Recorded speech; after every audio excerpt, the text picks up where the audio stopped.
Toss coin isinagawa ng dalawang kandidato na nagtay sa number 1 spot sa pagkakonsehal sa Solano, Nueva Vizcaya. Parehong nakakuha ng 13,451 votes sina Thomas Dave Santos at Clifford Taito. Sa ilalim ng Omnibus Election Code, pinapayagan ng toss coin o draw lots kapag may nagtay ng mga kandidato. Mahalaga na matukoy ang numero 1 sa pagkakonsehal dahil sa ilalim ng Local Government Code. Ang highest ranking sanggunian member ang maaring humalili sakaling hindi magampanan ng gobernador, vice governor, mayor at vice mayor ang kanilang mga tungkulin. Si Santos ang pinalad sa toss coin. Ashfall mula sa explosive eruption ng Bulkang Kanlaon umabot hanggang sa Bacolod City. 21 barangay roon ang apektado ayon sa CDRRMO. Nananatili pa sa Alert Level 3 ang bulkan.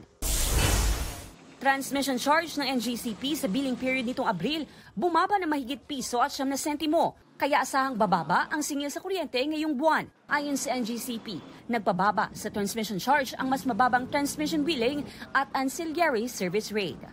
Eileen Pedraso ng GMA Regional TV nagbabalita para sa GMA Integrated News. Huwag magpahuli sa mga balitang dapat niyong malaman.